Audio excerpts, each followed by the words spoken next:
On to business news, Senior Minister for International Monetary Cooperation and Deputy Minister of Finance Planning, Dr. Sarath Amunukama, says that the failure to obtain a loan from the International Monetary Fund should not be viewed as a defeat. He points out that while the government's present need is to finance budgetary activities, such finance cannot be obtained from the IMF. A book published by the Securities and Exchange Commission in the Sinhalese language for new investors entering the Colombo Stock Exchange was launched today under the patronage of Senior Minister Dr. Sarath Amunukama. ජාත්‍යන්තර මූල්‍ය අරමුදලෙන් දෙන සල්ලි එදිනෙදා ආයෝජනයකට ගන්න බෑ රජයකට. මහා බැංකුවේ තියෙන විදේශ විනිමය ප්‍රමාණය. The government cannot use funds obtained from the International Monetary Fund for everyday investment. It is only a method to show up foreign reserves at the central bank. It cannot be used to buy dal and rice. We have reserves of 7 billion at present. The problem now is not adding another 1.5 billion and making it 8.5 billion. Our problem is financing the budget deficit. We cannot obtain this from the IMF and they will not grant it. It was said that it was a major defeat when the IMF refused to grant us the said finances. But in truth there is no such thing. It was the IMF that came in first and said that we have used the $2.6 billion efficiently, and they asked if we would like an additional $1.5 billion. We did not need or want it. We receive foreign exchange from Sri Lankan expatriates, tourists and through trade. උමනාවක් තිබුණේ නැහැ. විදේශ විනිමය දැන් අපිට එනවා. පිටරටවල වැඩ කරන අයගෙන් සංචාරක ව්‍යාපාරයෙන් වෙළඳාමෙන් අපිට හම්බ වෙනවා. Meanwhile, speaking at a media briefing convened today, IMF officials also commented on the discussion that has arisen around the government obtaining a loan from the IMF. I think what we would like to see is a reform agenda that puts in place some strengthening of revenue measures and some ability for the budget to increasingly finance the development expenditures through domestic resources. And this is important for the country as a whole, to raise its domestic savings so that it finances these types of development expenditures. Now, in the context, again, I mean, let me just back up, the context of the overall government budget deficit of 5.8%, there's a very strong commitment by the authorities to reach that level of deficit financing. And in the context of Sri Lanka's access to financing, that we see at this point in time that there is not a need for IMF resources to be used to finance that deficit. The IMF mission chief also expressed views regarding growth forecasts for Sri Lanka this year. Real GDP growth, the IMF is now projecting, will pick up modestly this year to about 6.25% of GDP. The recovery will be constrained by the need to continue fiscal consolidation and to bring the budget down to around 5.8% of GDP. And we think that this is appropriate given still relatively high public sector debt levels. As well, inflation is high, as I mentioned, in the high single digits, and that will constrain the amount of space that monetary policy has for easing. Let us work together to tune the world to the frequency of peace and development and human rights for all. This was part of a message released by the Secretary General of the United Nations in lieu of World Radio Day 2013. News First Ramesh Irugal Bandara filed this report on the significance of this day. Since the inception of radio over 100 years ago, it has been used as a means of communication as well as a means to access information.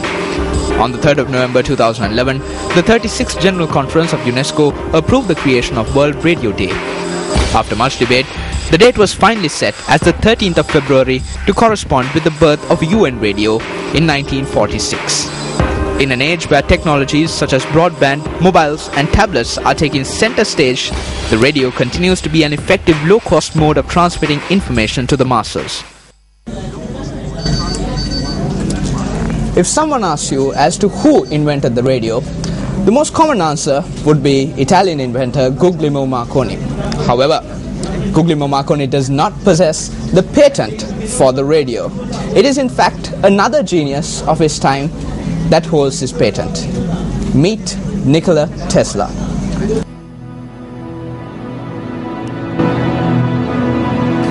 Nikola Tesla was a Serbian-American inventor, electrical engineer, mechanical engineer, physicist and futurist, best known for his contributions to the design of the modern alternating current electricity supply system. With his newly created Tesla coils, the inventor soon discovered that he could transmit and receive powerful radio signals. By early 1895, Tesla was ready to transmit a signal 50 miles to West Point, New York, but in the same year, disaster struck. A building fire consumed Tesla's lab, destroying his work. The timing could not have been worse. In England, a young Italian experimenter named Guglielmo Marconi had been hard at work building a device for wireless telegraphy. Tesla filed his own basic radio patent application in 1897 and they were granted in 1900. Meanwhile, Marconi's first patent application in America, filed on the 10th of November 1900, was turned down. Then, in 1904, the US Patent Office suddenly and surprisingly reversed its previous decisions and gave Marconi a patent for the invention of the radio. The reasons for this have never been fully explained, but the powerful financial backing for Marconi in the United States suggests one possible explanation. When Marconi won the Nobel Prize in 1911, Tesla was furious. He sued the Marconi company for infringement in 1915. However, it wasn't until 1943, a few months after Tesla's death, that the US Supreme Court upheld Tesla's radio patent.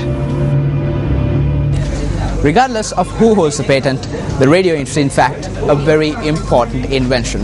Now, the radio has adapted itself to the fast-changing technological landscape. From the invention of the television to the inception of the internet, the radio has weathered this storm. But can it continue to weather this fast-changing technological landscape? Ramesh Rugal Bandara, News First. Thank you, Ramesh, for that very informative report. In other local stories, Parliamentarian Propaganda says that the need of the hour is not an alliance of parties that are created to protect the post of opposition leader, but instead a strong opposition that would fight for the people's rights. He points out that the responsibility of the opposition cannot be achieved by parties that do not even have a member representing the parliament.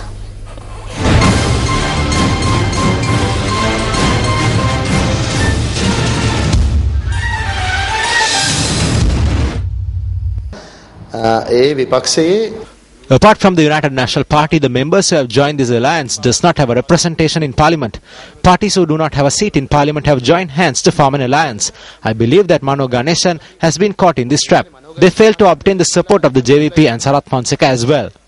Hence, it is evident that Ranil Wickremesinghe took this step in order to secure his seat as the leader of opposition and to be appointed as the leader of the alliance. The other parties have joined in. When you look at the other parties, we can see that they are bankrupt political parties. They do not have any representation in provincial councils or local government bodies. They join hands with 4 to 5 parties and call themselves an alliance. I see this as a joke. I am happy that the TNA has not signed this alliance. During Chandrika Bandaranaike's regime, she brought Tamils to Parliament through a proposal. This proposal was burnt in Parliament. The TNA is well aware that it was the henchman of Ranil Wickremesinghe who burnt this document in Parliament. The TNA is aware that the UNP does not genuinely speak on behalf of the Tamils. That is why they did not want to be a part of this alliance. The country needs a strong opposition. අපේ රටට අවශ්‍ය වෙලා තියෙන්නේ හොඳම powerful opposition party එකක් ඕන වෙනවා. විපක්ෂයක් ඕන වෙලා තියෙනවා. ඒ opposition powerful opposition party එක නැහැ.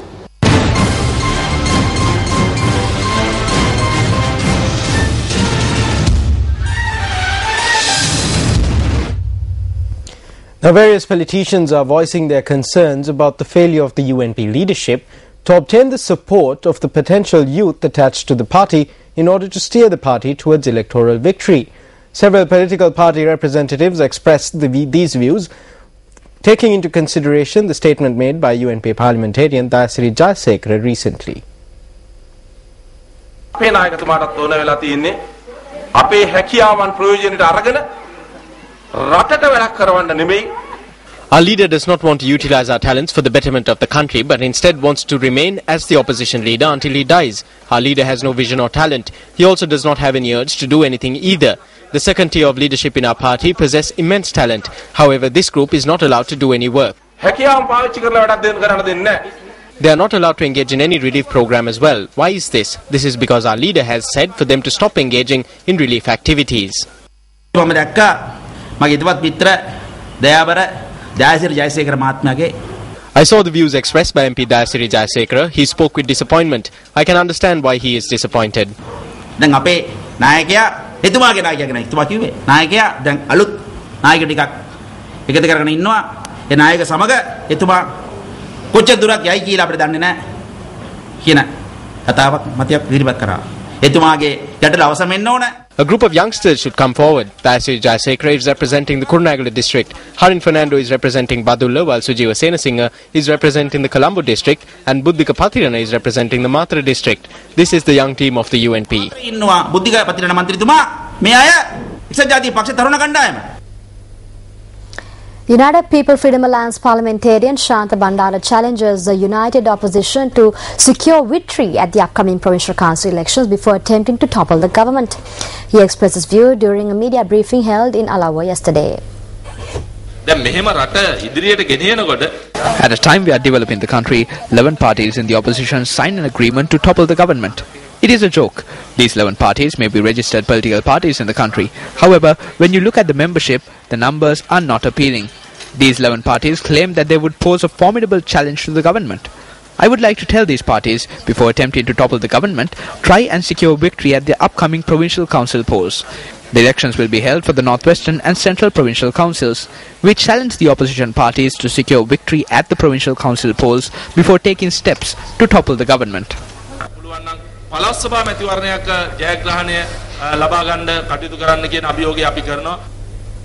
Time now for the newspaper cartoon of the day.